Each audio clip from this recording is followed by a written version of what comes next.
الرحیم شروع اللہ تعالیٰ کے نام سے جو بڑا مہربان نہایت رحم کرنے والا ہے۔ السلام علیکم ناظرین، ویڈیو شروع کرنے سے پہلے جتنے بھی مسلمان اللہ اور اس کے رسول سے محبت اور عقیدت رکھنے والے ہیں وہ نیچے کمنٹ میں یا اللہ مدد لکھ دیں۔ جب انسان کو سب کچھ مل جاتا ہے پھر وہ قانون قدرت کے ساتھ چھیڑ چھاڑ کرنے لگ جاتے ہیں۔ جیسا کہ آپ سب کو پتہ ہے کہ خانہ کعبہ میں تیز شدید طوفانی بارشیں ہوئیں۔ یہ ایسا طوفان تھا کہ آج سے پہلے کبھی بھی ایسا طوفان نہیں دیکھا گیا۔ 100 کلو فی میٹر کی گھنٹہ کی زیادہ رفتار سے ہوائیں چلی اور 24 گھنٹوں میں 45 ملی میٹر بارشیں ہوئیں۔ مسجد کے باہر موجود زائرین شدید آندھی کی ہوا سے لڑکھڑا کر گر گئے، جس سے ہجوم کی رکاوٹیں فرش پر گر گئیں کیونکہ بارش کے پانی سے پھسلن ہو گئی تھی اور ہر طرف ایک کوہرام برپا ہو گیا تھا۔ منظر بہت خوفناک تھا۔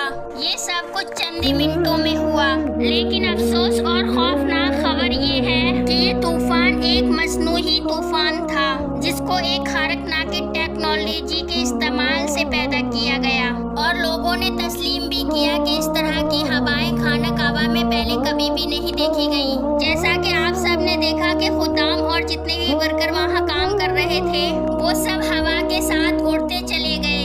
دوسری طرف ہر ٹیکنالوجی کا انکار بھی کسی صورت میں ممکن نہیں ہے۔ یہ ایک امریکی مصنوعہ ہے اور پوری دنیا میں اس پروجیکٹ کے اسٹیشن قائم کیے گئے ہیں۔ ہر ٹیکنالوجی میں دراصل یہ ہوتا ہے، ہوا میں جو میگنیٹک ویوز ہیں ان کو ایک بڑی اور ہیوی مقدار میں بھیجا جاتا ہے اور وہاں پر بہت زیادہ گرمی پیدا کر کے موسموں کو اپنے کنٹرول میں کرنے کی کوشش کی جاتی ہے۔ بات کرنے کا مقصد یہ ہے کہ اسلام اور مسلمانوں کے دشمن ہر وقت اس کوشش میں لگے رہتے ہیں کہ مسلمانوں کو کسی نہ کسی طریقے سے تکلیف دیتے رہیں۔ ان کا سعودی میں طوفان لانے کا مقصد شاید خانہ کعبہ پر ایک قسم کا حملہ تھا، لیکن یہ جس کا گھر ہے اس کو اللہ کہتے ہیں اور وہ اس کی حفاظت کرنا خوب جانتا ہے۔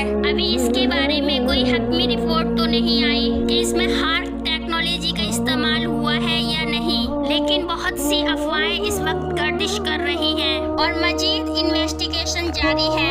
اللہ پاک تمام مسلمانوں کی خانہ کعبہ اور مدینہ پاک کی حفاظت فرمائے، آمین یا رب العالمین۔